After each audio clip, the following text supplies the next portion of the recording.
Olá a todos, mais uma vez estamos aqui retomando mais um capítulo, um episódio desta nossa série de estudos a respeito da Bíblia. A Bíblia ao longo do ano. Hoje com o dia 22 de fevereiro, em que nós estudaremos os capítulos 13, 14, 15 e 16 do livro de Levítico.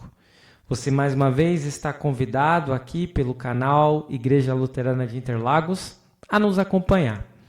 Vamos juntos, iniciando pelo breve resumo dos capítulos com o capítulo 13. No capítulo 13 temos a polêmica em torno da lepra. Embora a lepra seja utilizada para todas as anomalias de pele, a lepra em si é apenas uma das doenças de pele mencionadas aqui.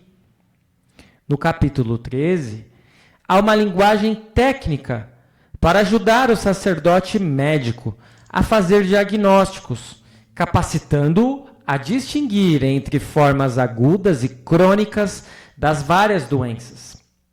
Não existe um documento mais antigo do que este a respeito de medicina preventiva relacionada à lepra. Com relação às roupas e construções, a doença é um mofo ou um fungo. E em caso de roupas com mofo, elas deveriam ser queimadas. Capítulo 14, temos as leis a respeito do leproso que sarasse e também a lei a respeito do mofo numa casa. O leproso que sarasse se tornaria puro novamente, desde que realizasse sacrifícios. A casa iria passar por uma série de fiscalizações. Se tivesse um mofo detectado, teria sua parede colocada abaixo.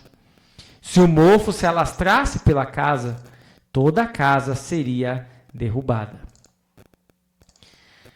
No capítulo 15, nós vemos impurezas relacionadas ao homem e à mulher. Foram dadas normas a respeito de fluxos normais, seminal e menstrual, e fluxos anormais. Possivelmente, esses fluxos anormais fossem fluxos malignos, em decorrência de enfermidades. Foram prescritos banhos, tanto para prevenir infecções, como para esterilizar. E, finalmente, chegamos ao último capítulo de hoje, o capítulo 16. Onde temos as instruções acerca do dia da expiação. Era um dia anual para toda a nação, sendo sempre no 10º dia do 7º mês. Normalmente caía ou no mês de setembro ou outubro atual nosso. Somente nesse dia é que Arão, o sumo sacerdote, podia entrar no lugar santíssimo do tabernáculo de Deus, onde ficava a arca da aliança. Primeiro, ele devia obter perdão e purificação para seus próprios pecados, e só então poderia purificar o tabernáculo e oferecer sacrifícios pelos pecados do povo. Eis então aqui o breve resumo dos capítulos 13, 14, 15 e 16 do livro de Levítico. Passamos agora para a parte 2 deste nosso estudo, com as questões e dúvidas que podem surgir. Temos hoje exatamente 10 questões. Primeira delas, o que acontecia com uma pessoa caso fosse constatado que ela estivesse sob suspeita de lepra? Então, se alguém tivesse suspeita dessa enfermidade, essa pessoa deveria se apresentar ao sacerdote médico. E ele iria analisar a pessoa e possivelmente iria deixá-la de quarentena. Ia passar alguns dias, algumas semanas, e essa pessoa ia ser mais uma vez examinada. E se fosse de fato constatado que ela estivesse com lepra ou com uma doença mais grave e até que pudesse passar para outras pessoas, essa pessoa ela ficaria de fato com essa pecha de leprosa e ninguém poderia se aproximar dela. Questão 2. Quem examinava a pessoa para saber se ela tinha lepra era um sacerdote médico. A questão 3 está relacionada ainda com a lepra.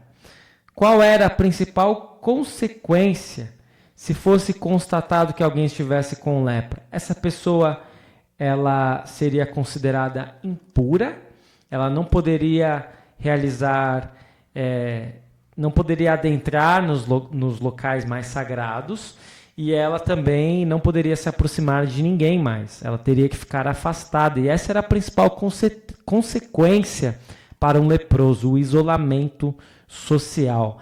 Nós que acabamos de passar por uma pandemia, nos lembramos como isso era complicado para nós ficarmos em isolamento social.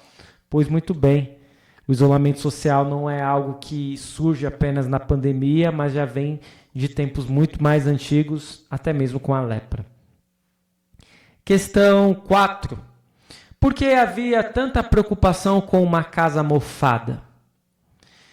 Aqui, mais uma vez, Deus está se preocupando com a saúde do seu povo. Viver em uma casa mofada pode trazer sérias consequências à nossa saúde, problemas de pulmão, respiratórios e assim por diante. Questão 5. Será que há alguma espécie de conexão que podemos fazer entre a lepra na pele, o mofo no concreto e os nossos pecados? Tudo isso está relacionado à impureza. E é interessante que existe uma série de requisitos, uma análise a ser feita numa casa, na pele de alguém, e tanto a casa quanto a pessoa, elas não seriam declaradas de bate-pronto como impuras. A casa não seria demolida de cara, a pessoa não ia ficar em isolamento social de cara. Era necessário um período de quarentena para que fossem analisadas novamente, e aí sim, se constatado, haveria o isolamento social, a derrubada da casa ou da parede contaminada. Mas o que nós podemos fazer conexão aqui é que todos nós somos pecadores, todos nós somos impuros. Mas Deus está nos analisando, Deus está cuidando de nós. Ele não quer que, de fato, sejamos declarados completamente impuros, e por isso que Deus vem até nós, por meio de Jesus. Em Jesus nós nos tornamos puros. Ainda nesta vida e neste mundo, continuaremos sendo impuros devido à nossa natureza pecadora. Mas Jesus está tratando da nossa impureza.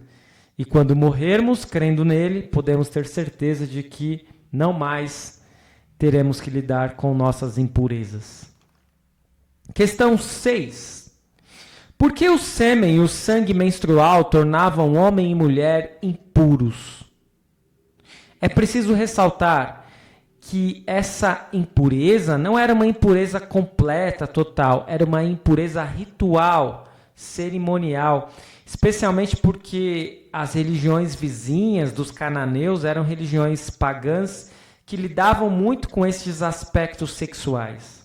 Mas nenhum destes líquidos, né, o sêmen, o sangue menstrual, eram em si pecaminosos e não havia necessidade de oferecer sacrifícios. Questão 7. As restrições cerimoniais com relação ao homem e à mulher continuam no Novo Testamento? E a resposta é não. Em Cristo, essas restrições não mais se aplicam. E em nossos dias, nenhuma mulher deveria ter medo de ler a Bíblia e de participar dos cultos de adoração se estivesse menstruada, ou se o homem tivesse, tido relações. Então, isso não os impede de ir ao culto, de ir à igreja, de abrir o texto bíblico. Questão 8. Que diferença marcante existe entre o sumo sacerdote e Jesus com relação ao sacrifício? Essa é uma questão que nós já falamos nos vídeos anteriores, né? O sumo sacerdote precisava oferecer sacrifício em favor dos seus próprios pecados, especialmente no Yom Kippur, no dia da expiação. Enquanto que o sumo sacerdote Jesus só se oferece em sacrifício pelos nossos pecados, pois ele não tem pecado. Questão 9. Lemos que o bode era utilizado no dia da expiação. Que expressão surgiu daí? Com certeza você já ouviu essa expressão, o bode expiatório. O que é ser bode expiatório? É muitas vezes levar a culpa pelos outros, né? É arcar com as consequências sozinho de algo que você não é o único culpado, você nem é o principal responsável. E era isso que acontecia com os bodes, né? Eles acabavam sendo oferecidos em sacrifício de expiação. Daí o nome bode expiatório. A 10ª questão não é exatamente uma pergunta, mas uma sugestão de leitura, que é lermos Hebreus 9, para assim entendermos um pouco melhor a respeito de Levítico relacionado a Jesus. Eu vou ler aqui, brevemente, temos tempo, e talvez esse entendimento fique mais claro. Hebreus 9, versículo 1 em diante, vai falar a respeito do novo santuário e depois da morte de Cristo e da nova aliança. E diz assim: a primeira aliança tinha lei sobre a adoração e tinha também um santuário construído por seres humanos, onde se adorava a Deus. Foi armada uma tenda dividida em 2 partes. Na parte da frente, chamada Lugar Santo, ficavam o candelabro e a mesa com os pães oferecidos a Deus. Atrás da segunda cortina ficava a parte que era chamada de Lugar Santíssimo. Ali estava colocado o altar de ouro, onde era queimado o incenso. E também estava colocada a arca da aliança, toda coberta de ouro. Dentro da arca estavam a vasilha de ouro com o maná, o bastão de Arão, do qual tinham saído brotos, e as 2 placas de pedra com os mandamentos escritos nelas. Em cima da arca, representando a presença divina, estavam os querubins com as suas asas abertas sobre o lugar onde os pecados eram perdoados. Mas agora não é o momento de explicar os detalhes dessas coisas. Depois de tudo isso ter sido preparado, os sacerdotes entram todos os dias na parte da frente da tenda, que é o lugar santo, para cumprir os seus deveres religiosos. Mas somente o grande sacerdote entra na parte de trás, que é o lugar santíssimo, e isso apenas uma vez por ano. Ele oferece a Deus o sangue de animais em favor de si mesmo e também pelos pecados que o povo cometeu sem saber que estava pecando. E por meio disso tudo, o Espírito Santo nos ensina, de modo bem claro, que a entrada para o lugar santíssimo ainda não foi aberta, enquanto a parte da frente, que é o lugar santo, continua sendo usada. Isso é um símbolo para hoje. Quer dizer que as ofertas e os sacrifícios de animais oferecidos a Deus não tornam perfeito o coração das pessoas que o adoram. Essas ofertas e sacrifícios têm a ver somente com comida, com bebida e com várias cerimônias de purificação. São regras externas que têm valor somente até que Deus renove todas as coisas. Mas Cristo veio como grande sacerdote das coisas boas que já estão aqui. A tenda em que ele serve é melhor e mais perfeita e não foi construída por seres humanos, isto é, não é deste mundo. Quando Cristo veio e entrou, uma vez por todas, no lugar santíssimo, ele não levou consigo o sangue de bodes ou de bezerros para oferecer como sacrifício. Pelo contrário, ele ofereceu o seu próprio sangue e conseguiu para nós a salvação eterna. O sangue de bodes e de touros e as cinzas da bezerra queimada são espalhados sobre as pessoas impuras e elas ficam purificadas por fora. Se isso é assim, imaginem então quanto maior ainda é o poder do sangue de Cristo. Por meio do Espírito Eterno, ele se ofereceu a si mesmo a Deus como sacrifício sem defeito e o seu sangue nos purifica por dentro, tirando as nossas culpas. E assim podemos servir ao Deus vivo, pois já não praticamos cerimônias que não valem nada. Portanto, é Cristo quem consegue fazer uma nova aliança para que os que foram chamados por Deus possam receber as bênçãos eternas que o próprio Deus prometeu. E isso pode ser feito porque houve uma morte que livrou as pessoas dos pecados que praticaram enquanto a primeira aliança estava em vigor. Onde há um testamento, é necessário provar que a pessoa que o fez já morreu, pois o testamento não vale nada enquanto estiver vivo quem o fez. Só depois da morte dessa pessoa é que o testamento tem valor. É por isso que a primeira aliança entrou em vigor somente com o uso do sangue de animais. Em primeiro lugar, Moisés anunciou ao povo todos os mandamentos conforme estavam na lei. Depois pegou o sangue dos bezerros e dos bodes, misturou com água e borrifou o livro da lei e todo o povo, usando lã tingida de vermelho e isopo. Então disse: este é o sangue que sela a aliança, que Deus mandou vocês obedecerem. E da mesma forma, Moisés também borrifou sangue sobre a tenda e sobre todos os objetos usados na adoração. De fato, de acordo com a lei, quase tudo é purificado com sangue. E não havendo derramamento de sangue, não há perdão de pecados. Essas coisas, que eram cópias das realidades celestiais, deviam ser purificadas desse modo, mas as próprias coisas celestiais exigem sacrifícios bem melhores. Cristo não entrou num lugar santo feito por seres humanos, que é a cópia do verdadeiro lugar. Ele entrou no próprio céu, onde agora aparece na presença de Deus para pedir em nosso favor. O grande sacerdote entra todos os anos no lugar santíssimo, levando consigo o sangue de um animal. Porém, Cristo não entrou para se oferecer muitas vezes. Se fosse assim, ele teria de sofrer muitas vezes desde a criação do mundo. Pelo contrário, uma vez por todas, ele apareceu agora, quando os tempos estão chegando ao fim, para tirar os pecados por meio do sacrifício de si mesmo. Cada pessoa tem de morrer uma vez só e depois ser julgada por Deus. E assim também Cristo foi oferecido uma só vez em sacrifício para tirar os pecados de muitas pessoas. Depois ele aparecerá pela segunda vez, não para tirar pecados, mas para salvar as pessoas que estão esperando por ele. Feita essa leitura, eu tenho certeza que você tem muito mais condições de compreender Levítico à luz do Novo Testamento e da obra de Cristo em nosso favor. Passamos então para a última parte com os aspectos teológicos. Temos 4 destaques teológicos a fazer. Primeiro deles: as doenças infecciosas da pele, seja de corpo ou das roupas, tornavam os indivíduos imundos. A legislação sacerdotal, no entanto, não tem o intuito apenas de isolar pessoas com a lepra, mas de proteger a comunidade de doenças contagiosas. No batismo, Deus reveste as pessoas de hoje com a justiça e retidão de Cristo. Cristo tira o nosso velho eu e somos revestidos por ele.